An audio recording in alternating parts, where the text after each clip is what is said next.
What's up, tribe? Happy Monday before Christmas. How's everybody doing? I hope everybody is on the way. I hope the tiny tree is on today. You know what? The tree not on. It's not. It's not on. My bad. My bad. What's up, everybody? Y'all, I'm tired. I've been out all day. I done worked harder today than if I had gone to work today. I've been out I've been out the house since 8 o'clock, and I just got back home about an hour ago, honey. I've been running these streets, running errands, doing last minute stuff. And of course, first thing this morning, what drops? The Matt Gaetz report has dropped. So I know El Teddy went over it, but we're going to go over it. I'm not going to read the whole thing, but we're going to read the stuff that I thought was Abby, don't do me. Don't do me. Okay. Well, we're going to go through that. And then I have an update on the TD Jakes lawsuit. And then after that, oh, you know what, lovely Nola, I do need to put my ornament. You know what? I keep forgetting to post my pictures from New Orleans. I'm going to do that today. But lovely Nola she gave me two really nice ornaments. She gave me the elephant ornament, and y'all know I was loving it. And she gave me a Washington Commanders ornament. I was a little worried about putting it on that tree. I was scared it was going to topple the tree over. I was a little nervous. But you know what? I'm going to pull it out. When I go live, I'm going to show everybody my ornaments. And like I said, I took pictures of it to post. I just ain't posted nothing from New Orleans yet. I keep saying I'm going to sit down and do it. And I don't be thinking about it. But I'm going to post it. Thank you so much again, lovely Nola, for spoiling me. She spoiled me, y'all. She bought me so many treats. And she bought treats for my friends. And they said thank you. Abby said it's not going to topple my child. It's not. Abby, don't do me. Moving right along. It is going to topple my anyway, moving along. So as soon as we get off of here, though, we are going to go live and we're going to do, we're going to play the last Kahoot game. I think I figured it out. Fingers crossed. We just ran a test on my other channel. So I think we figured it out so that everybody will be able to play. If not, then what I'm going to have to do is retype the whole thing. And like I was saying, I don't have time to do it today. And I don't feel like doing it because it was 20 questions. And then I have to put in the right answer, do the answer key and everything.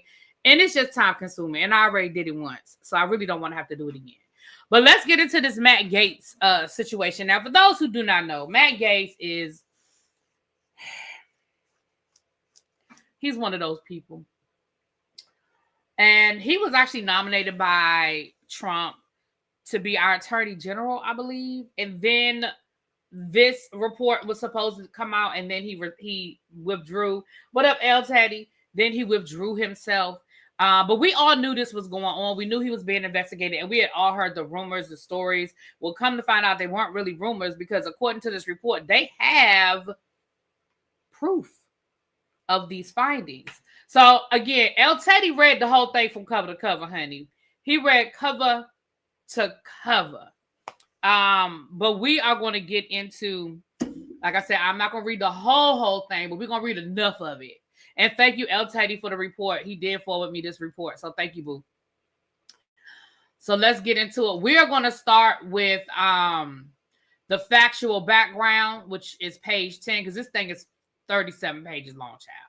We are going to start with the factual background, and then we're going to read the findings. Okay, we're going to read through the factual background. We're going to read through some of these findings. All right, because I think that's the part that y'all really care about. Y'all know that's what y'all care about. Okay, there is an introduction here. We're going to just go straight to the facts, the factual evidence. I believe that was page 7. Okay, yes, page 7. Okay. Right here. Factual background. Okay, let's get into it. Y'all know I have to be a little creative with my words. So y'all gonna have to, y'all know we gotta be creative about some of our language. Okay. All right, we're only 6 minutes in. You know, YouTube like us to wait till after 10 minutes in before we start getting into too much. So, you know, I gotta get a little creative. Okay. I'm going to try. These words are small. I'm going to try to make it a little bit bigger, though. And then I will adjust the screen over here. I'll put me at the bottom so that y'all can maybe see it a little bit better. But y'all know this thing is floating all over the internet, child. If y'all want a copy of it, this around, child. It's around. El Teddy's video is worth a click and a view if you want a deep dive into the report. Yes. Because listen, let me tell y'all something. And I've been telling my brother this for about a year now, and he know what I'm about to say. I keep telling El Teddy that is his ministry. I'm not saying he doesn't do the celebrity news well. That ain't what I'm saying. Don't try to start no shit. But what I'm saying is he really, really does get deep into this politics situation. Okay. And so, yes, if y'all want a deep dive into the political piece of this and you want to get some of the background, backstory, yes, definitely give El Teddy's video a click and a view. Can one of my mods drop his link in the chat, please? Because, we're going to hit it over here. We're going to hit it. But if you want the deep, yes. All right. Let's get into it. 78 of y'all in here. If y'all could just hit that like button for me, please, and come on in and take a seat. All right, let's go. On March 30th, this is we're under factual background. If you're reading along, like the teachers used to tell you, if you're reading along, we're starting on page 15 of the PDF. Okay? All right. Allegations of misconduct and drug use. On March the 30th of 2021, the New York Times reported that Representative Gaetz was under investigation by DOJ for possible violation of trafficking laws. The investigation reportedly related to allegations that Representative Gaetz had a actual relationship with a 17-year-old and paid for her to travel with him. On April the 1st of 2021, additional reporting indicated the federal investigation included allegations involving cash payments, the use of illegal substances, the recruitment of women online for X, and the use of campaign funds to pay for the travel for women. The DOJ investigation was part of an ongoing inquiry involving a former county tax collector in Florida named Joel Greenberg, who was sentenced to 11 years in prison. Now, remember, Joel Greenberg blew the roof off this mother. His situation is what led them to Gaetz. We talked about this, and I know El Teddy had already talked about it on his channel as well. But we talked about this, that y'all know sometimes that's what happens in these criminal investigations. One thing leads to another. One thing leads to another. Now, let's go. Hold on. Let me make sure I'm picking up at the right place. Okay. All right. The next section. Come on here. Representative Gaetz' arrangement with Joel Greenberg. The committee's record shows that shortly after he was sworn into Congress in 2017, Representative Gaetz became friends with Mr. Greenberg, who had also recently taken office as the Seminole County tax collector. Now, quiet as kept and loud as it is, this El Teddy people, these El Teddy people down in Florida, these his people. Move right along. He can already say, I ain't from Florida, I'm from Miami. In 5, 4, 3, 2, 1. Okay. According to Mr. Greenberg, the two met at the house of Christopher Dorworth, a Florida lobbyist. Mr. Greenberg and Representative Gaetz frequently attended parties and other gatherings with young women in attendance. Many of those women were initially contacted by Mr. Greenberg via the website seekingarrangements.com.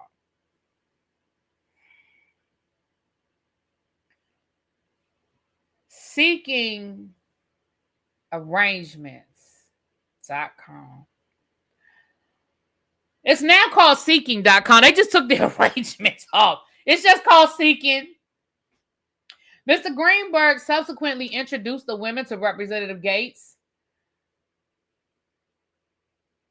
Seekingarrangements.com advertised itself as a sugar dating website that primarily connected older men and younger women seeking mutually beneficial relationships. That's a quote. That's a quote. That must come straight from the website because that's a quote.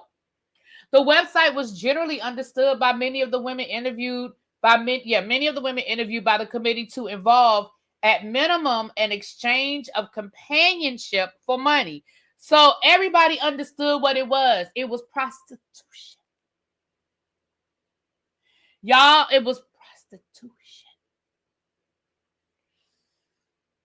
There have been prosecutions against individuals for ex-trafficking that originated with contacts made through seekingarrangements.com or similar sites. And some have called for the website to be shut down due to its facilitation of prostitution. Platforms such as seekingarrangements.com are known to make it easier for traffickers to exploit victims and connect with buyers. See, I don't understand this. If y'all know that, then why wasn't it shut down? I am confusion. I am confusion.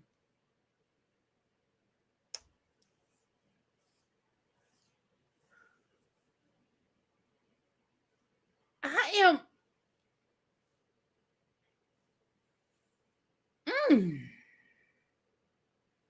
Moving right along. Moving right along. We're just going to keep scrolling.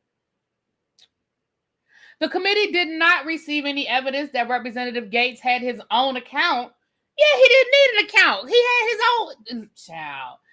Mr. Greenberg indicated he frequently showed the site to Gaetz and that he provided his login credentials to. Right! He didn't need his own account if his friend gave him the login. Y'all know how y'all be sharing logins? Netflix, Pornhub. Y'all know how y'all be sharing y'all logins for stuff? Shoot. He didn't need his own account. Although as dumb as he is, his account probably would have been Representative Gaetz for Congress.com. You know, like that he probably would have used his real like congressional website to set up an account or something. Sound like these dummies. Moving right along. Mr. Greenberg said he and Representative Gaetz would split the cost of the drugs and the hotels and the girls. So they would split the cost of, you know what? For example, the committee reviewed evidence that such activity occurred in July of 2017. Specifically, evidence showed that Representative Gaetz, Mr. Greenberg, and others gathered at a rental property located in the Brickell neighborhood of Miami for a weekend beginning on July the 7th. Representative Gaetz and Mr. Greenberg also spent time in Fort Lauderdale during the Miami stay, during which time Gaetz withdrew at least $1,200 in cash from 3 different accounts at a single ATM. On June the 22nd of 2017, Representative Gaetz paid $6,300 for the rental booking. On July the 9th, Mr. Greenberg paid Representative Gaetz $1,600 by check. Mr. Greenberg stated the check was reimbursement for a share of the rental. Mr. Greenberg also noted that they met up with another individual for dinner that weekend, and he shared a photo of Gaetz himself and the other individual on social media on July the 8th of 2017. Y'all, El Taddy, I might need to ask you something. Why he not in handcuffs? Why is he not in handcuffs? I'm confusion.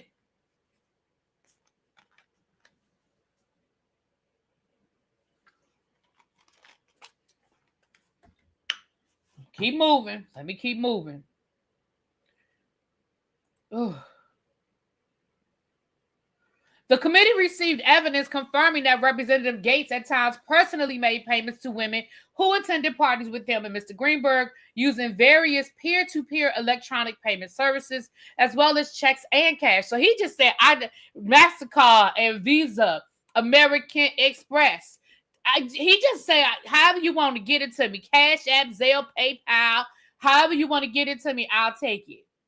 The committee's record also indicates that Mr. Greenberg sometimes paid women for having sex with Gaetz and was sometimes reimbursed by Gaetz. Witnesses indicated that there were times where a lump sum will be sent to one woman who would then distribute the money evenly among others who attended the... Y'all, this is sick. Likewise, in one instance, Representative Gaetz sent $400 to Mr. Greenberg with the note, "Hit up victim A." Mr. Greenberg was then sent two women payments totaling $400, including victim A. Y'all, I know there's a part of me, it sounds like I'm joking, but I'm really not joking. I'm really, really, really not joking, y'all. I'm trying to keep it the mood light. But y'all, this is sick and this is nasty and this is serious. And I am not understanding why this man is not in handcuffs. Like, now y'all know I don't play the race card a lot. Well, maybe sometime I do. But he should be in a cell right next to Diddy.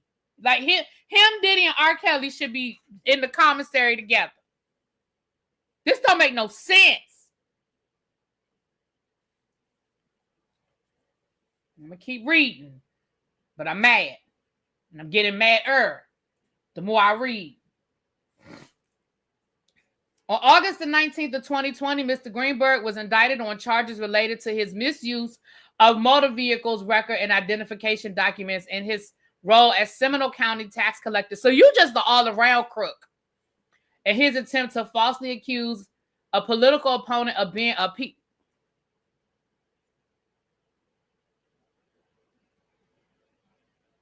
Sir, you have the audacity to fix your lips to accuse somebody else of being a pedo?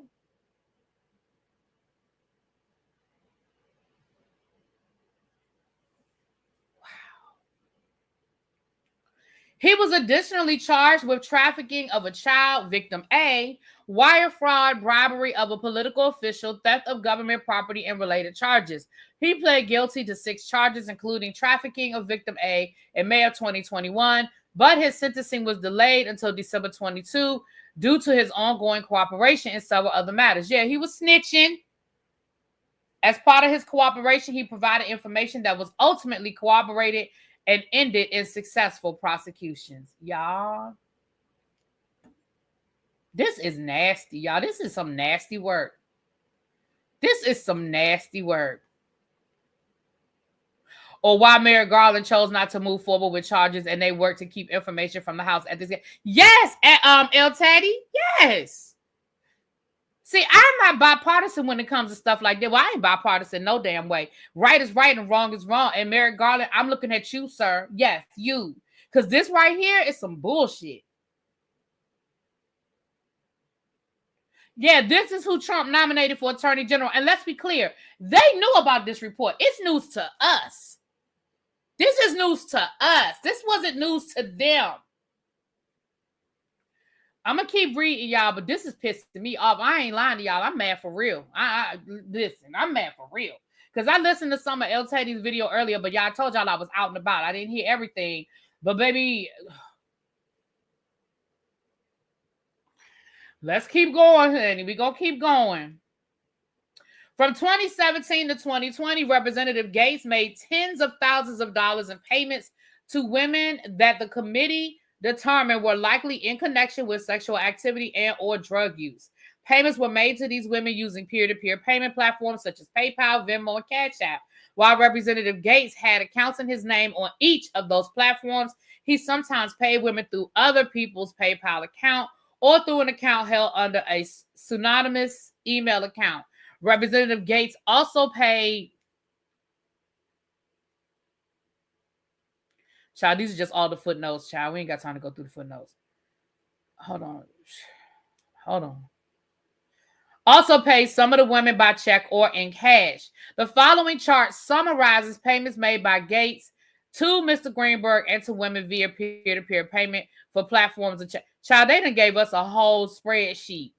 Woman number 2 through 12. Well, I'm sorry, number 1 through 12. Woman number 1 is a former girlfriend, so maybe that don't count. Let's take her out of the equation because that used to be his girlfriend. I mean, I don't know how old she was, but they saying that's a former girlfriend. He paid her $63,000. Well, put her out because $63,000, child, whatever. But woman 2 through 12, and then Joel Greenberg, and this started in 2017. Isn't that the year he was elected? God darn.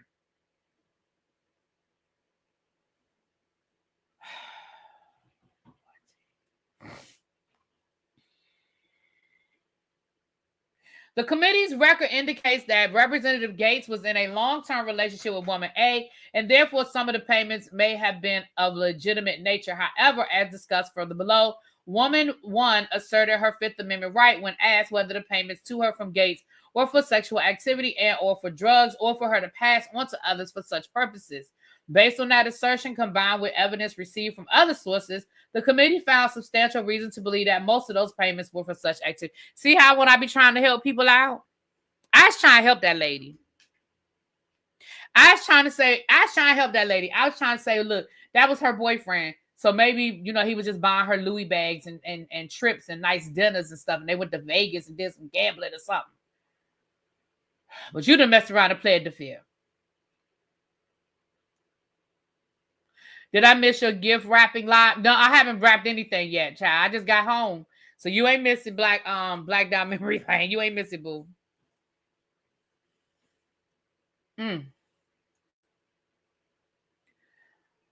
Oh, Lord. The committee was not able to speak with every woman who received payments from Gaetz that were suspect of being part of the illicit activities. Several women initially were responsive to the committee's outreach, but later told the committee they would not voluntarily participate.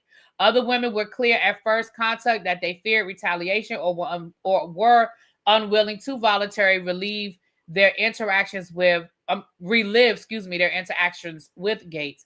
Due to the women's reluctance to cooperate, as well as the delay caused by DOJ's deferral request and subsequent refusal to provide meaningful cooperation, the committee was unable to determine the full extent to which Gaetz's payments to women were compensation for engaging in sexual activity with him. However, the record before the committee provides substantial reason to believe that many of the payments in the chart above were made in connection with activity or illicit use. The committee was also not able to quantify the amount of cash payments Gaetz made to women or the amount of payments that other individuals such as Greenberg made on behalf of Gaetz. But I think we can deduce that that's what was going on, at least the majority of it. I think we can deduce it. Representative Gaetz' refusal to answer questions about his relationship with the women involved. There was, however, evidence that he understood and shared many of the women's transactional views of the arrangements. In one text exchange viewed by the committee, Representative Gaetz balked at a woman's request that he send her money after he accused her of ditching him on the night when she was feeling tired, claiming she only gave him a drive-by. The woman asserted that Representative Gaetz that she was being treated differently than other women he was paying for sex. The committee also obtained text messages in which Gaetz' then girlfriend informed him of the women who were typically paid for sex, that the guys wanted me to share that they are a little limited in their cash flow this weekend. You wasn't going broke, were you? If it can be more of a customer appreciation week.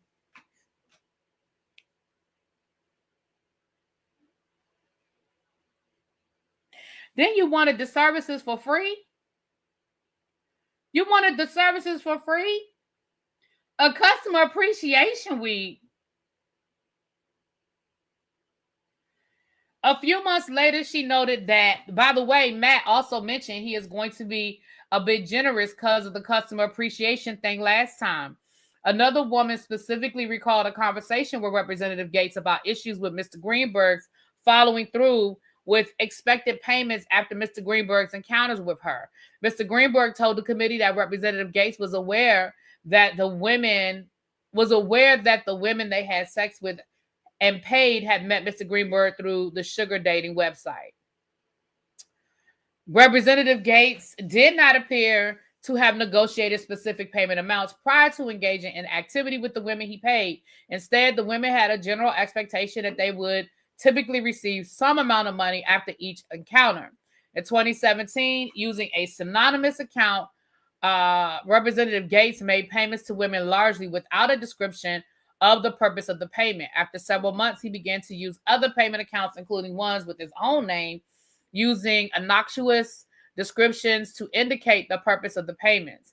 Representative Gaetz did not provide any information regarding the tens of thousands of dollars in payments he made to over a dozen women, despite being offered the opportunity to do so by the committee. Gaetz was provided with a list of women who the committee found received payments from him beginning in 2017 and was asked to inform the committee of the purpose of those payments, as well as to inform the committee how he knew the individual and whether, if you engaged in sexual activity with the individual, did she ever indicate to you that she expected payment for engaging in sexual activity with you. Rather than answer the question, Representative Gaetz asserted correctly, you ask in part whether I've had sex with a list of adult women over the past 7 years. The lawful consensual sexual activities of adults are not the business of Congress. I'm sorry, what?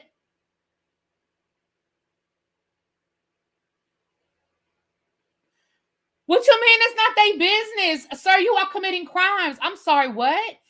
You are allegedly committing crimes. El Teddy, hey, is prostitution legal in the state of Miami? Is it legal in the state of Miami? And yes, I know what I said. I know I said the state of Miami. I know what I said. El Teddy know what I mean. Is it legal? Because if it's not legal, then, sir, you were committing crimes, and I do think it was Congress's business. If that had been Hakeem Jeffries, you would want to know. If that had been Hakeem Jeffries, you would say it's their business.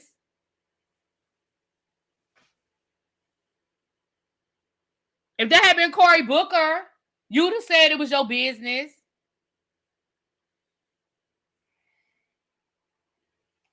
Talking about it ain't our business. It's your business.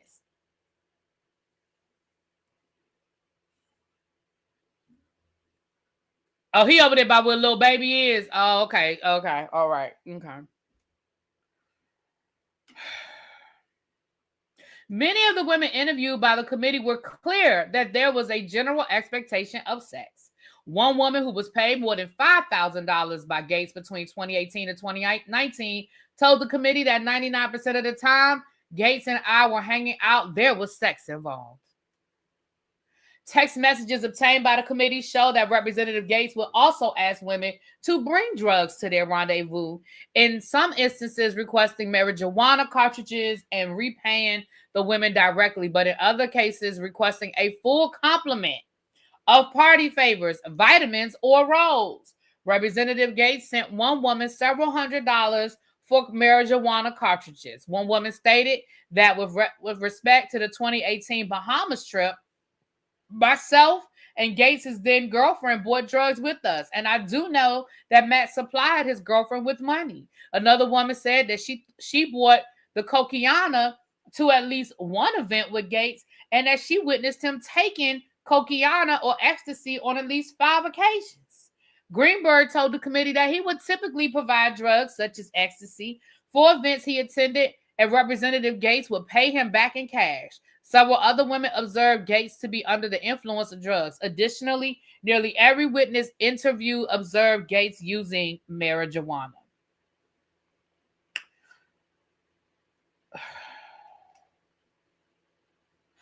Based on the evidentiary record, the committee identified at least 20 occasions from the beginning of 2017 through the middle of 2020 where there was substantial evidence that Gaetz met with women who were paid for X and or drugs. The committee also received testimony related to multiple additional trips or parties where Representative Gaetz may have paid women for X and drugs, although the committee could not determine the specific dates or locations of all of them. To the extent Gaetz paid money to women in connection with those trips, at least some such transactions are reflected in the chart discussed in the prior section. One of the women that Mr. Greenberg met on seekingarrangements.com and introduced to Representative Gaetz on or around March 2017 became Gaetz' girlfriend when he was almost 35 and she was 21 years old. Their relationship continued for over 2 years. The relationship was not exclusive, and the committee received evidence that Gaetz' then girlfriend sometimes participated with him in encounters with other women who were active on the website or otherwise involved in sex for money arrangements. The committee also obtained text messages where she appeared to act as an intermediary between Gaetz and the women he paid for.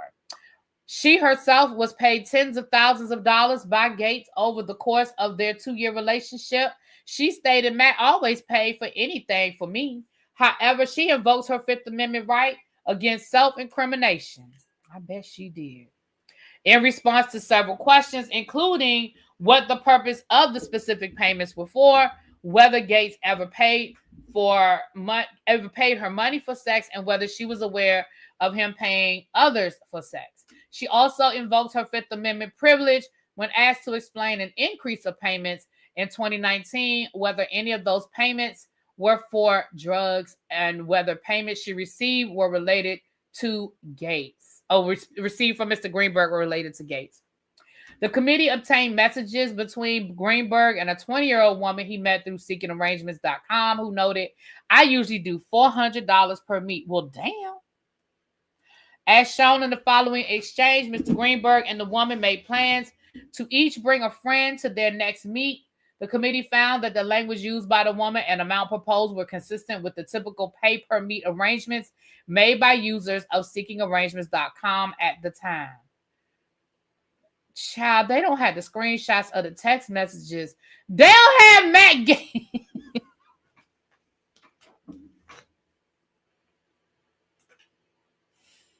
Y'all, you know when you were little. Now this before we had screenshots and all the stuff that we have now, right? This before we had all the stuff we have now. And you know how somebody be like, what he look like? Well, what's your friend look like? And you be trying to describe your friend's child. They didn't put, he said, this my friend. He just put a picture of Matt Gaetz. This my friend.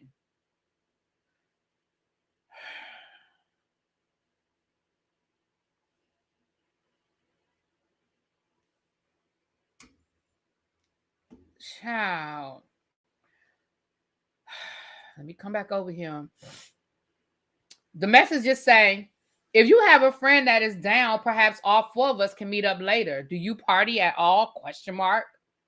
Oh, that's perfect. I have a friend who introduced me to the website that I could bring. She's very pretty.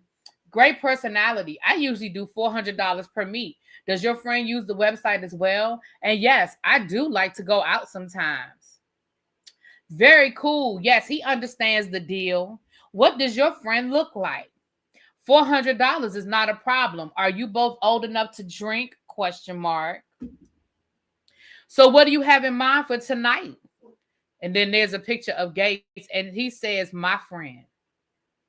Oh, my friend thinks he's really cute. Well, he's down here only for the day. We work hard and play hard. Have you ever tried Molly? What? Why are you barking? What are you barking for? Huh? Child, this dog.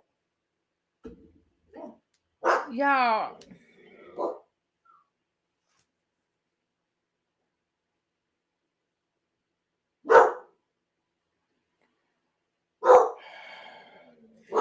El Teddy said Matt Gaetz' father, John, used to be president of the Florida Senate. That's how he rose to political power and made it to the U.S. House. Well, we. Right, but they didn't answer the question, are you old enough to drink? At least not in that text message, they didn't. Evidence reviewed by the committee shows that on several occasions, Gaetz met with the woman who corresponded with Mr. Greenberg in these messages. He continues to follow her on social. Yeah, I'm not laughing because this shit is funny. I'm laughing because it's so ridiculous. He still follows her down to her Instagram and has paid her more than $2,000 since 2018.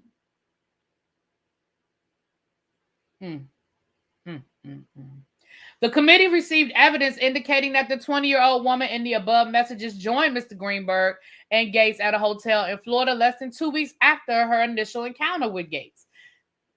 The committee's record indicates that he also invited another woman who he regularly paid for SCX to meet him at the hotel without disclosing to her that others would be present. The other woman, who was 21 years old, had recently asked the congressman for his help with her tuition. She recalled that he agreed and told her to meet him at the hotel room where he would provide her with a check, which according to the woman was interesting because he had normally sent Venmo payments, which means that this wasn't the first time he gave her money for her tuition, in air quotes. Okay.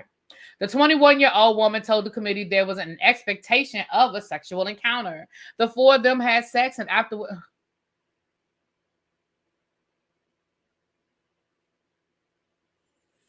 Ugh. And afterwards, he gave her a $750 check made out to cash with the word tuition reimbursement in the memo line, which she deposited the next day to help pay her tuition. The 21-year-old woman told the committee she believed that the encounter could potentially be a form of coercion because I really needed the money. Representative Gaetz' financial records confirmed that he wrote the check and that he was present at the hotel identified by the woman on the date identified by the woman. Wow.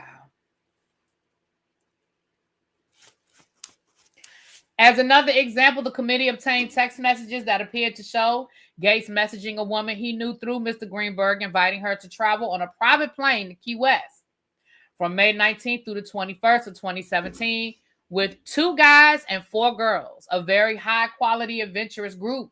She initially responded, "Yeah, I'm in," to which Gaetz stated, "Fantastic.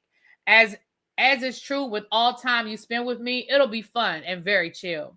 The same woman was photographed with Gaetz on May 19, 2017 in Orlando. In Orlando. The photograph depicts him in a casual shirt with his arm around her in a dimly lit bar. She was also photographed in front of a helicopter with 3 other women associated with him around the same time, including his then girlfriend.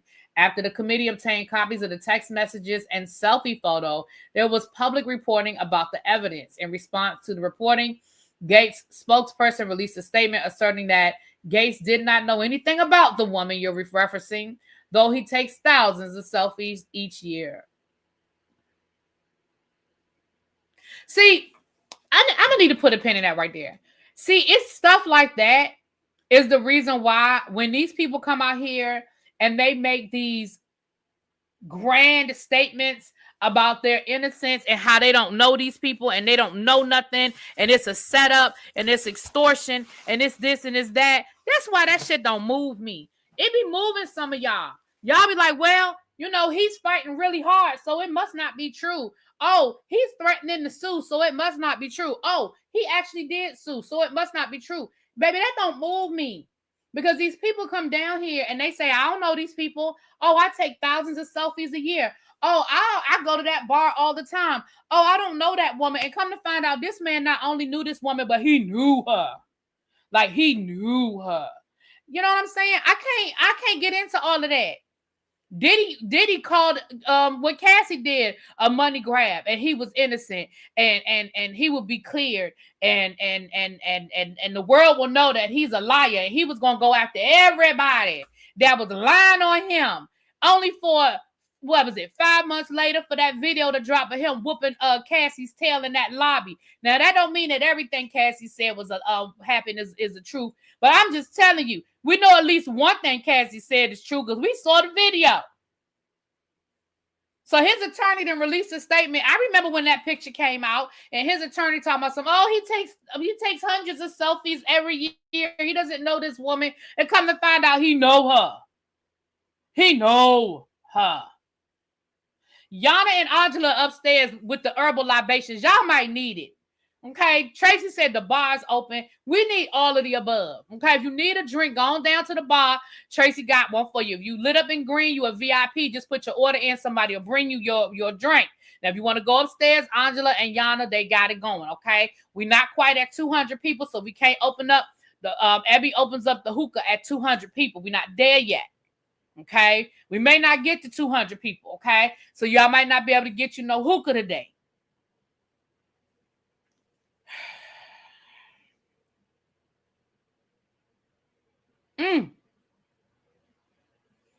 Y'all, this a mess. What's pissing, and you know what?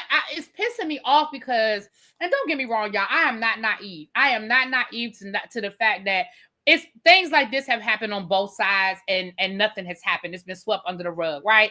But the fact that this information was out there so blatant, so obvious, and this man was literally had the opportunity to be the highest ranking law enforcer in the country.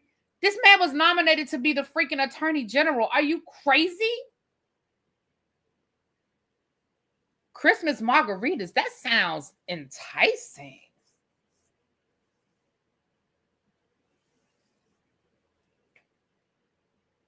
No, El Teddy, we got to get the 400 for that. No, we got to get the 400 for that. I knew something was up when all them Orange Disciples went on Oh Well Nah when Gaetz was nominated. Yeah.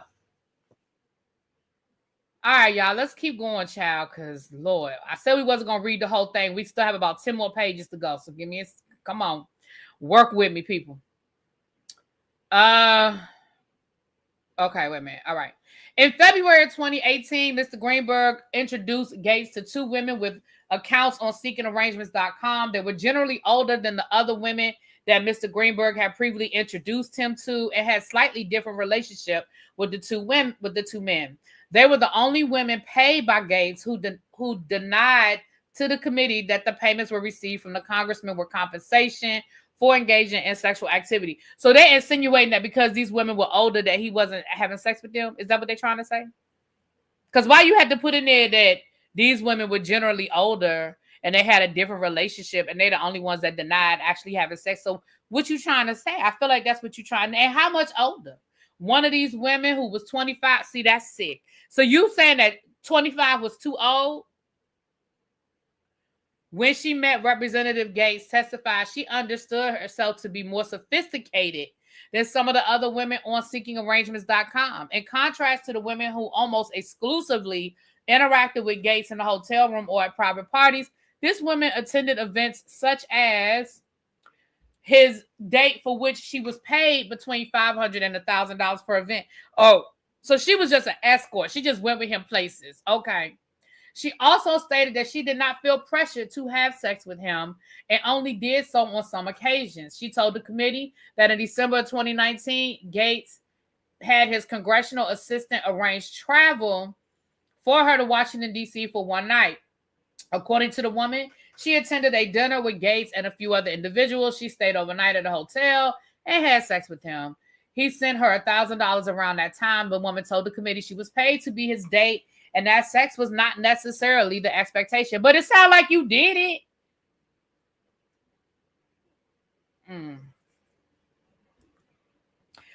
The other older woman who was 27. See, I'm sorry, what? 27 to 25?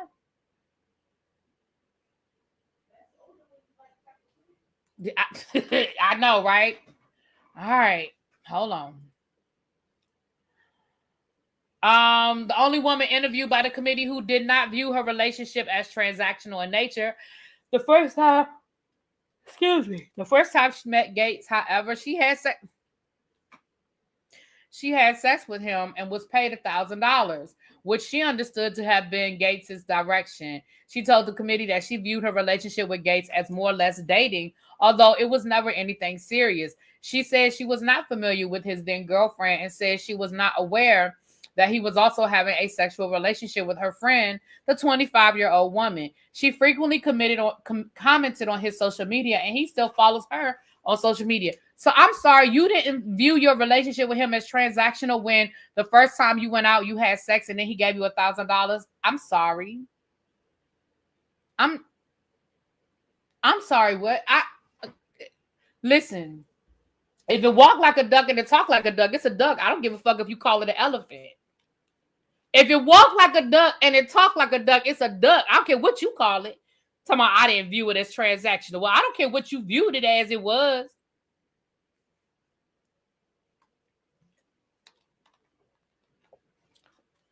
I don't care what you viewed it as. It was $1,000 at that. Shoot, you was making more than the other girl who said she charged $400. Hell, you was making more than double hers. Talking about I didn't view it as transactional. The hell? Most of the sex for money encounters that the committee reviewed occurred in Florida, particularly around Orlando. Several of the women involved were students based in that area. On several occasions, however, Gaetz did travel with other women that he paid for sex. On September the 13th of 2018, Gaetz and two other men and 6 women traveled to the Bahamas. Representative Gaetz arrived by commercial plane later than the others who arrived on private planes. The group stayed at a vacation rental booked and paid for by one of the male travelers. The attendees stated that this was a social trip. They sunbathed, chartered a boat, went to dinners, and to a casino as a group. Gaetz engaged in sexual activity with at least 4 of the women on the trip. Several of the women recalled that Gaetz appeared to be under the influence and that they took E during the trip. One woman says she witnessed Gaetz taking E as well. Most, if not all, of the women involved had some history of sexual intercourse with him, for which they all had been paid.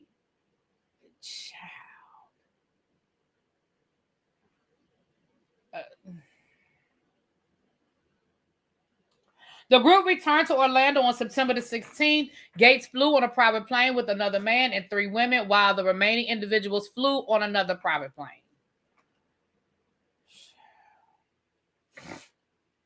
Representative Gaetz paid for 2 women to travel to New York City in January 2019 to meet up with him and his then girlfriend. The committee reviewed text messages in which Gaetz asked the women about obtaining drugs in advance for the trip, stating, "Who can help with party favors?" In addition to paying for their travel costs, the committee received evidence that Gaetz sent the women money to compensate them for activities they engaged in with him during the trip.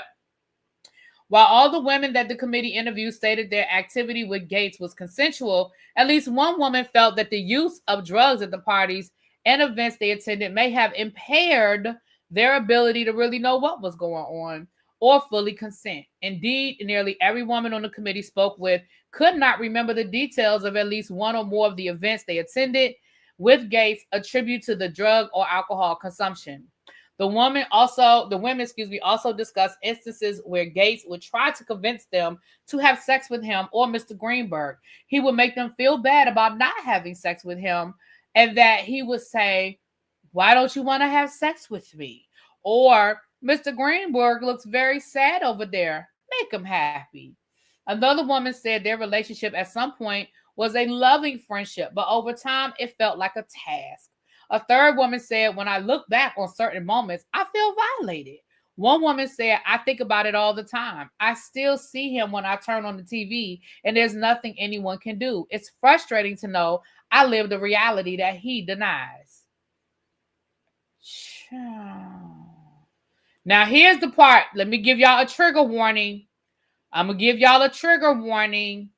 This specifically says Gaetz' interactions with a minor. So I'm giving everybody a trigger warning. If it's going to be too much, I'll try to be as gentle with reading as possible. But this specifically says that there's a minor involved in this. So I want y'all to be careful, and I want you to understand, okay? Somebody write trigger warning in the chat so everybody will know. And if anybody come in later, they'll see it, okay? Okay, moving right along. Numerous witnesses told the committee on July 15, 2017, Representative Gaetz attended a party at Mr. Dorworth's home. The party was also attended by Greenberg, Gaetz' then girlfriend, and several others, including victim A, who was 17 years old at the time. The record overwhelmingly suggests that Gaetz had sex with multiple women at the party, including victim A, for which they were paid. Mr. Dorworth testified that Gaetz was a frequent guest at his home. To enter the community where he lives, non-residents are required to present a driver's license before entering, and entry records are maintained. Dorworth believed that Representative Gaetz invited people to his home on the evening of July the 15th of 2017. Likewise, Gaetz' then girlfriend provided an affidavit in the civil litigation stating that she and Gaetz attended the July 15, 2017 party at his residence. So they've been able to prove that he was at the party. The committee received testimony that victim A and Gaetz had sex twice during the party, including at least once in the presence, in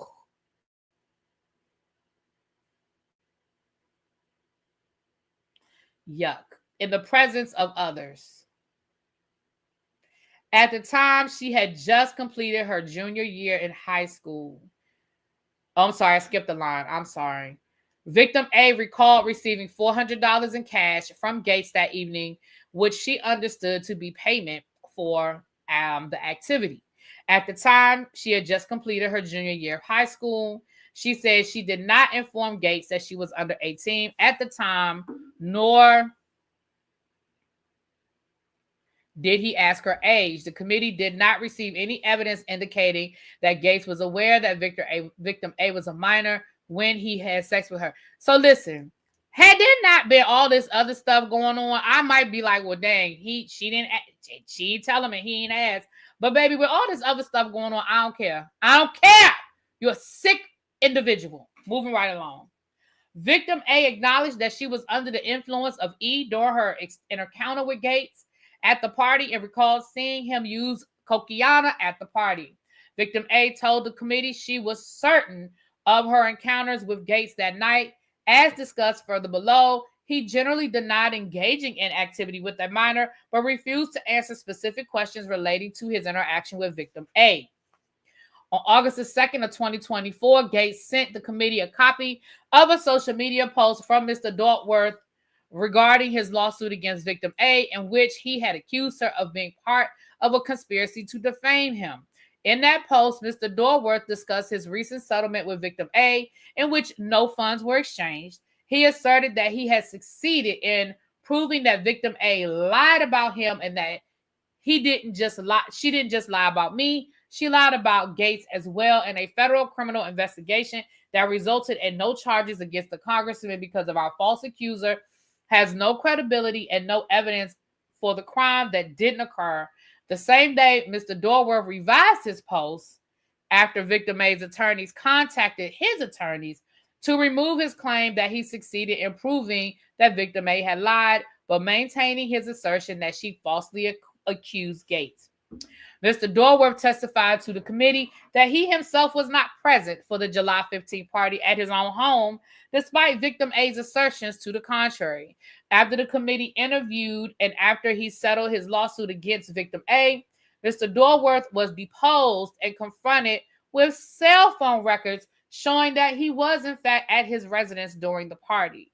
Mr. Dorworth stated, "I don't have an answer to those questions, and I'm not going to opine my cell phone data when I don't know anything about it.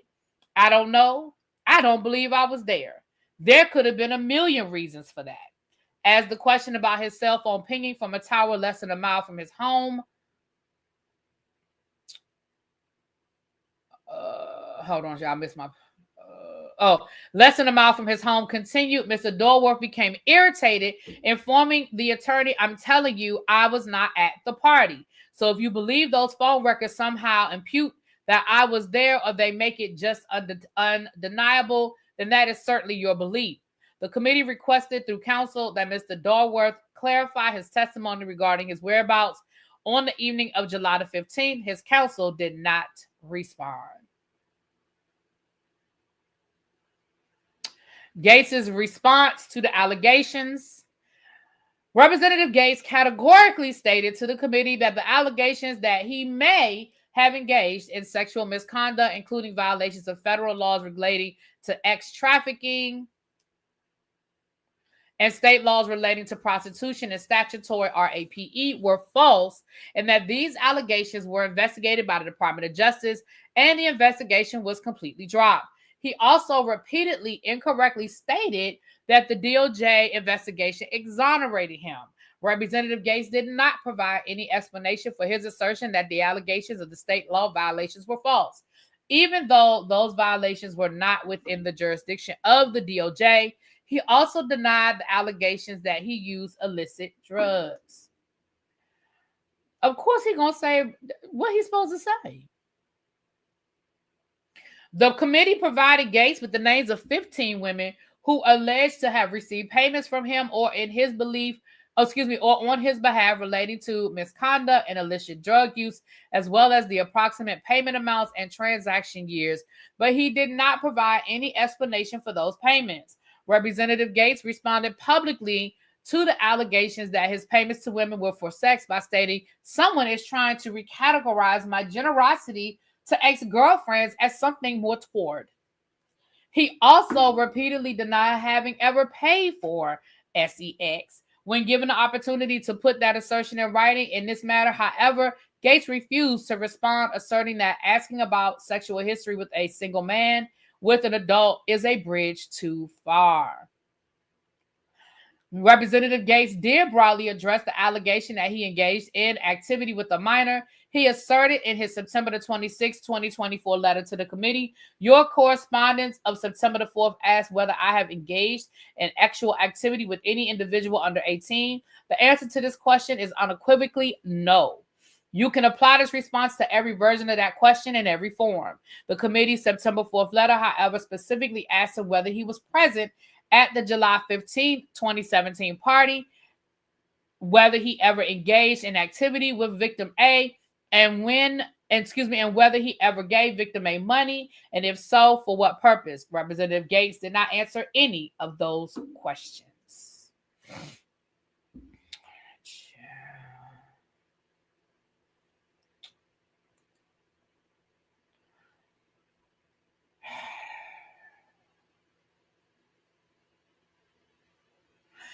Florida law does not make the differentiation, thank you, El Teddy, as to whether he knew whether she was a minor or not. It is still considered statutory RAPE.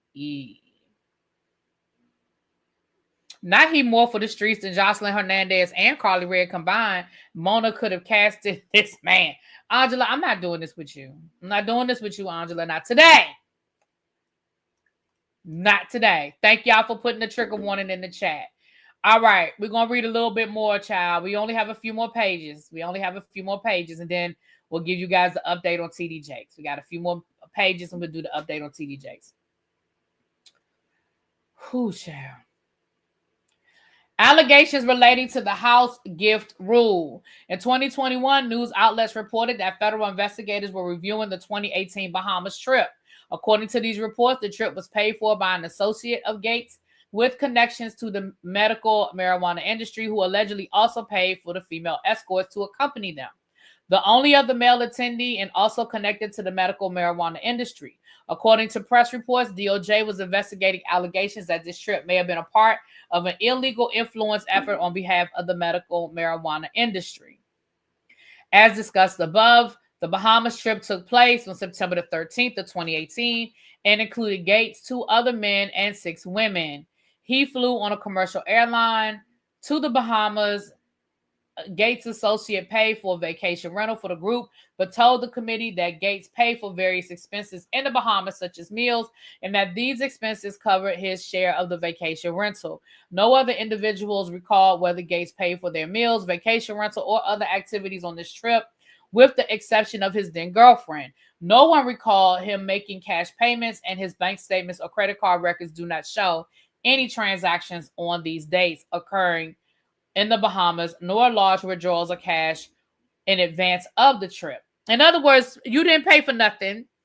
You didn't take out no cash before y'all left. And you didn't go to the ATM and you did not swipe a card. You didn't pay for nothing. Representative Gaetz flew on an associate's private plane from the Bahamas to Orlando, along with 3 female passengers between the ages of 20 to 29. As discussed above, in early 2018, Gaetz met a woman through Greenberg. The same night they met, they had sex, and Greenberg sent her money. At the first meeting, the woman also told him she needed a new passport for an upcoming trip. She did not initially know Representative Gaetz was a congressman, but he connected her with his then chief of staff, who worked with the State Department's congressional liaison to secure a passport appointment for the woman within days of their first meeting. An individual from the Department of State Miami Passport Agency sent the chief of staff an email confirming an appointment for your constituent, with the chief of staff then forwarded the woman, who lived in Orlando outside of Gaetz' congressional district. So in other words, she wasn't one of his constituents. The woman acknowledged to the committee that the money she received from Greenberg was sent on behalf of Representative Gaetz, but denied that the money was compensation for the actual encounter. Instead, she said the $1,000 she received from Mr. Greenberg was to assist with her transportation costs to go to the Miami passport office from Orlando. Really? Oh, you so spoiled. The woman spent $195 to obtain her new passport prior to her trip, a standard $60 fee for an in-person appointment, plus the $135 for the passport. She continued to meet up with Representative Gaetz on other occasions during which they engaged in activity. The committee reviewed other records relating to the passport assistance request from the office of Gaetz. It was unusual for the chief of staff to process requests for expedited passports from constituents. It is unusual for the chief of staff to process. Oh, I just read that. Okay. A chief of staff was no longer employed in his office at the time of the committee's review and did not respond to communications from the committee. Hold on, y'all. Hold on. I'm not going to sit here and pet you. Go on somewhere. Go on somewhere.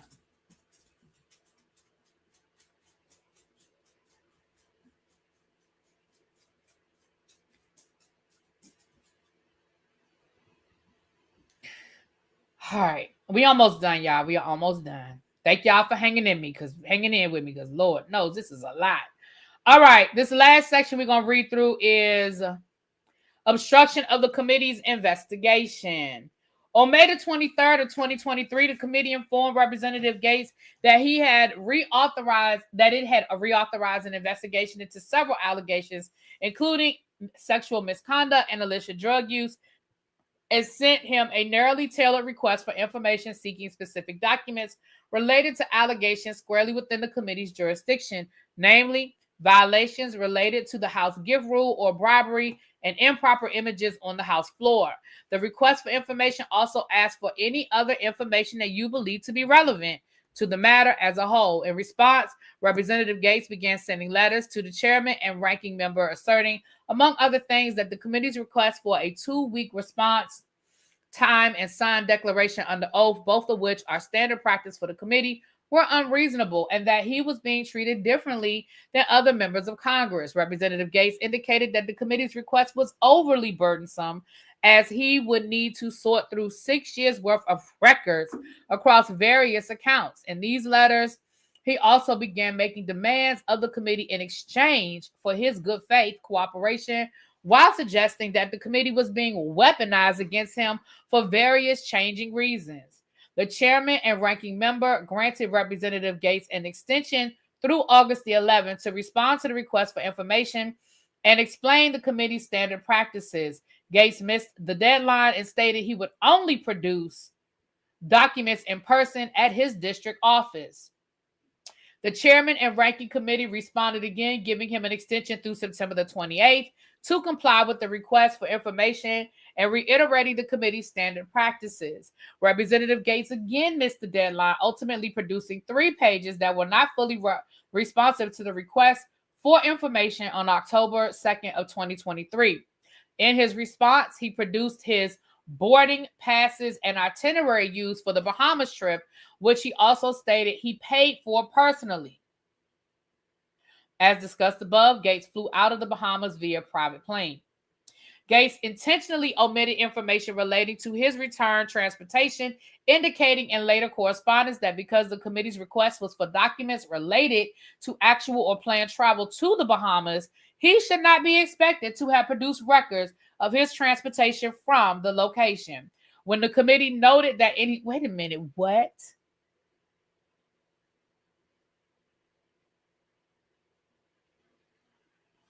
So you didn't think you needed to tell them how you got home? You only had to tell them how you got there?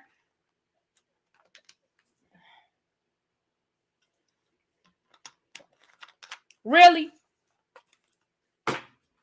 Really? I don't need to tell you how I got home. I just need to tell you how I got there.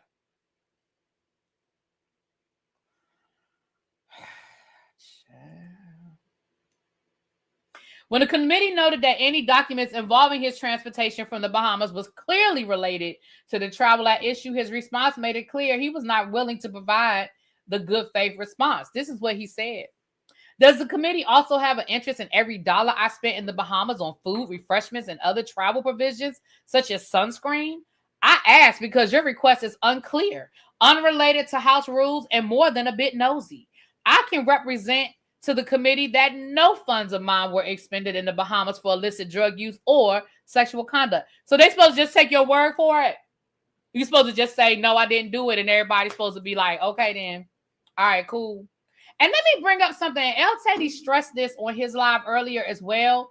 I need y'all to understand that the House ranking committee member, the person asking for all this information, was a Republican.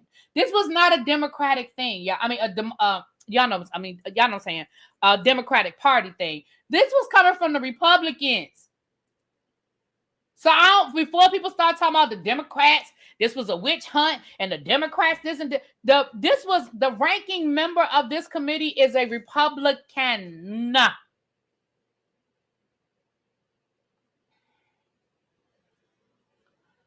Despite frequently suggesting he had insufficient opportunities to respond to the allegations against him, Gaetz sent more than a dozen letters to the chairman and ranking member throughout the committee's review, in addition to aligning that the committee's process was being weaponized against him.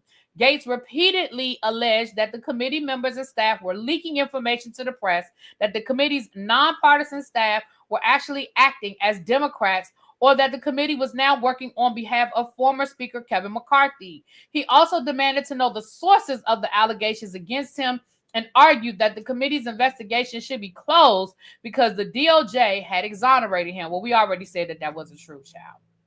On May 20th of 2024, the committee requested Gaetz provide availability for an interview to be conducted sometime in the first 2 weeks of June. The interview would be an opportunity for him to answer questions about and respond to the allegations. In that letter, the committee appended a fulsome list of allegations involving Gaetz to ensure his awareness of all allegations before the committee. On May the 24th of 2024, Representative Gaetz responded to the committee's letter. He demanded that the committee investigate leaks to the press prior to him submitting for any interview, and argued incorrectly that the committee could not subpoena his testimony unless impaneled an investigative subcommittee. He also referred to the voluminous documentary evidence he produced to the committee that he claimed showed his innocence, and categorically denied all the allegations. On June the 17th of 2024, the committee informed Representative Gaetz that it would be both expanding and narrowing the scope of his investigation into allegations involving him. How you going to expand it and narrow it at the same time? That's confusing. The letter also requested evidence that the DOJ had exonerated him. Any records previously produced to the DOJ and other documents he believed the committee should have already received compromising and voluminous evidence he claimed to have provided. Finally, the letter reiterated the committee's request that Gaetz appear for a voluntary interview and reminded him that pursuant to Committee Rule 10A, it would consider whether the use compulsory process to obtain his testimony. Representative Gaetz responded on June the 24th of 2024, stating he would need additional time to review over 10,000 records he had previously submitted to the DOJ. He also reiterated his request that the committee provide him with confidential information about its investigative sources, as well as regarding any investigation of disclosures to the press. He then publicly called the committee's investigation frivolous and said it was an obvious fact that every investigation into me ends the same way, my exoneration. Gaetz ultimately provided some additional documents to the committee through early September, although it is not clear how many of those documents have been previously produced to the DOJ.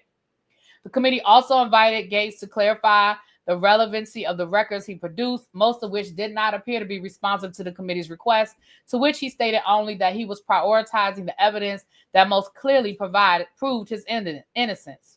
Gaetz also falsely stated in a letter to the committee, which he shared in a public social media post, that he had voluntarily produced tens of thousands of records. To the contrary, Gaetz provided only a couple of hundred records, more than 90% of which were either irrelevant or publicly unavailable.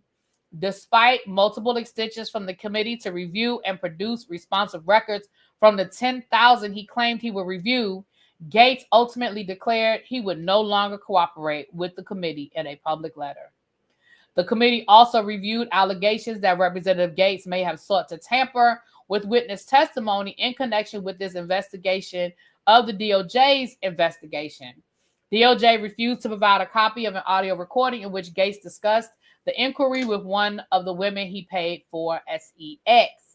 While the committee did not find documentary evidence that Gaetz directly acted to prevent any woman from testifying before the DOJ or the committee, some women cited in fear of retaliation from the congressman when declining to speak on the record with the committee. All right, so that is the evidence, you guys. The next section goes into findings. I think it's kind of clear what they found. They already sort of stated along the way that they were able, the things that they were able to prove. I think enough was presented that we know that, or at least upon information and belief,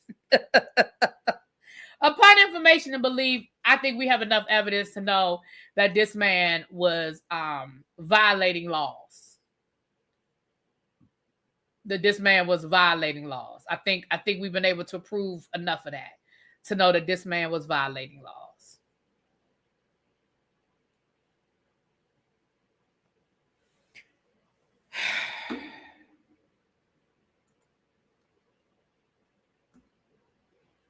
But this is who the orange man wanted to make attorney general, though.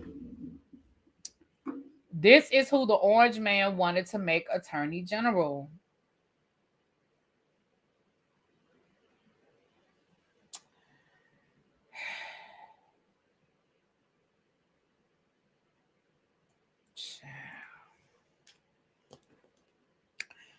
All right, y'all.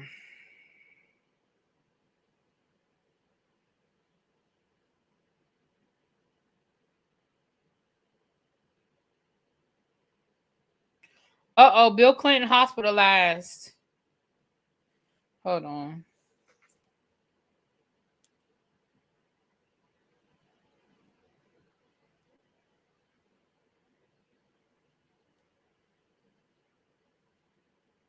Wait a minute.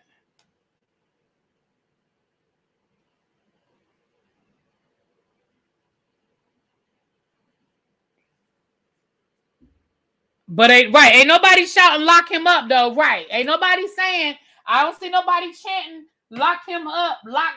But we was worried about Hillary Clinton and some damn emails though. Y'all was worried about Hillary Clinton planning her daughter's wedding from home, right? That's what.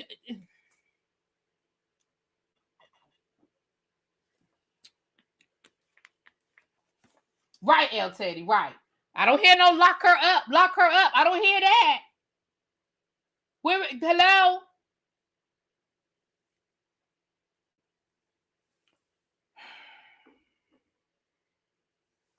Moving right along.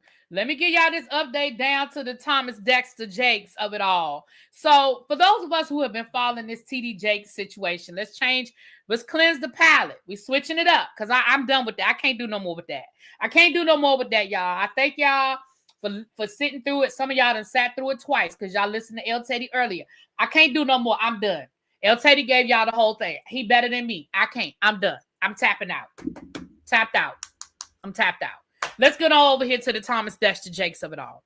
Now, for those who do not know, TD Jakes, we know, is suing Dwayne Youngblood. Dwayne Youngblood went down to Larry Reed Live and did an interview where he spoke on his experiences from his perspective. I ain't say the man was telling the truth. I'm telling you what the man said. This were his experiences with a variety of pastors, one of which includes TD Jakes. Now, TD Jakes has then he then sued Dwayne Youngblood. Now, Youngblood responded to because when you file a lawsuit, you have a certain amount of time to respond to the lawsuit. So I think it was 30 days. So the 30 days was supposed to be up on December the 26th. So on last Friday, I believe it was, he filed a response and he basically asked the court for an extension. He said, I do not have an attorney right now. I'm still seeking an attorney. I do not work full time. And hey, Really B, happy Christmas Eve. What's your code for Black Girl Right? Thank you, Miss Cookie Ray. And my code is ReallyBTV. Hold on, let me put it in ReallyBTV. You should be able to just type in ReallyBTV. Thank you for supporting me. Thank you for the Cash App. And thank you for ordering some. Child, I need to order me. I need to get some iron pills. I'm out of my iron pills, child. I need to get me some. Matter of fact, I put an order in today. So I'm sorry. So Dwayne Youngblood responded and said, listen, Your Honor, I need some time. One, I do not have an attorney. Two, I'm not working full time, and that has been hard for me to find an attorney. So can I please get some extra time? Now, in the midst of him writing that letter, he also included some things. He wanted to file an anti-SLAPP. He said, I intend to file an anti-SLAPP. And what an anti-SLAPP is basically, anti-SLAPP is, I'm paraphrasing. I'm not a lawyer. I'm paraphrasing. But it's a law. It exists in places like New York, LA, New Jersey, and it's a new in Pennsylvania. Pam said that it's only a couple of months old. So this will be, if he does file an anti-SLAPP, he'll be one of the first people to actually file an anti-SLAPP in the state of Pennsylvania. But the anti-SLAPP is to try to deter people from filing frivolous lawsuits. Basically, with an anti-SLAPP, if it is found that your lawsuit had no merit, I'm paraphrasing y'all, then you would have to pay the legal fees. Not only would your case get thrown out, but you would be on the hook for the other person's legal fees. And basically, an anti-SLAPP is saying, because of my freedom of speech, I had a right to say what I said. You didn't have a right to sue me. And as a result, I want you to pay my legal fees for having to defend this frivolous lawsuit. So, TD Jakes' attorney responded today. I don't have the paperwork in front of me, y'all. Y'all just gonna have to listen to me tell y'all the story, okay? TD Jakes' attorney responded today and said, Your Honor, we feel as though Mr. Youngblood's asked for an extension was actually his response, because in his response, y'all remember we looked at it on Friday, child, he included pictures. He included information, said that he was going to have affidavits from 7 people. He said that he had documentation to prove that he had filed complaints. He had people willing to testify that he's been telling this story for the last 30 years, that this is not new information, that he has not been in cahoots with Larry Reed. Him and Larry Reed didn't sit down 2 months ago and come up and cook up this story, that he's been telling this story, right? So TD Jakes' attorney was like, hell, he done already argued in his request for an extension. He arguing the case. So you might as well just go ahead and count that as his argument and let's move forward. And Pam said, Pam said that was a little bit of a stretch. She said that's a little bit of a stretch. And literally while Pam was live, the 2 things happened while Pam was live going over this document, because what they're saying, what TD Jakes' lawyers are saying is that him and Larry Reed conspired to come up with this story and that this is a conspiracy.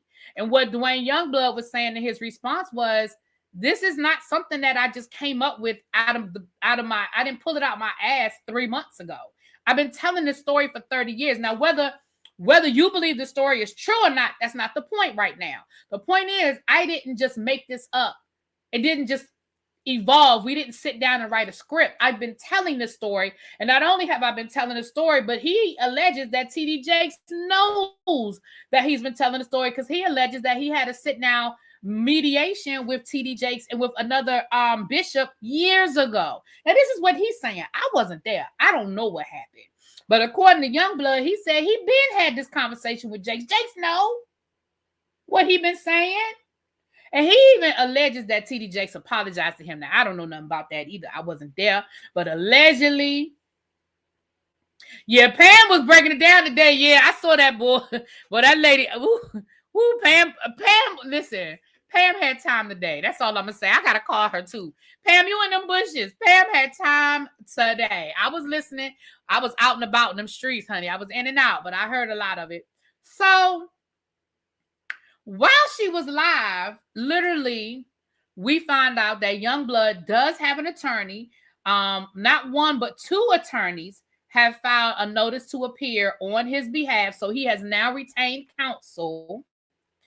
And the judge has granted his extension. Now, Pam said that that's par for the course. She said a lot of people ask for extensions and they usually grant them. She said, it's not unusual for someone to ask for an extension, and it's not unusual for an extension to be granted. And she said that last week, that it's not unusual. So he has been granted a 30 or 60-day extension, but I think it's a 60-day.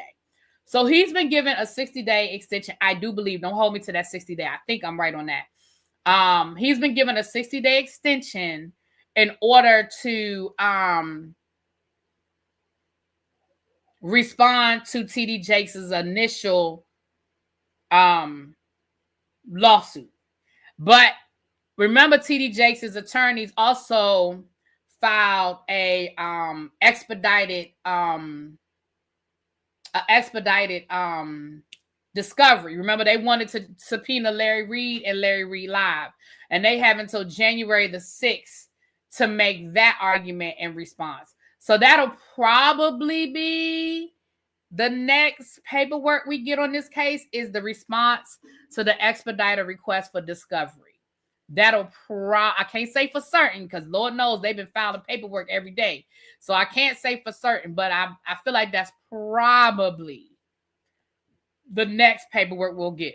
So it'll be interesting to see if they get that and they're able to subpoena Larry Reed. That'll be very interesting to see.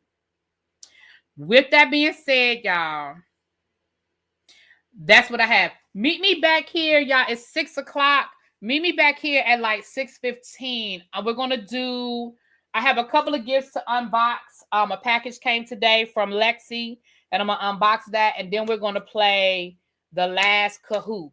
So hold on. Go get you some drinks, cleanse your palate, get you a snack, get you, some cookies or something, and meet me back here in about 15 minutes. I just need to set it up and go get the boxes so I can have the boxes ready. And I think I figured it out, y'all. I think we're good to go with the final Kahoot. I think we're good to go. And everybody has been paid. I did get Ladera emailed me today. So everybody has been paid from last night. Okay?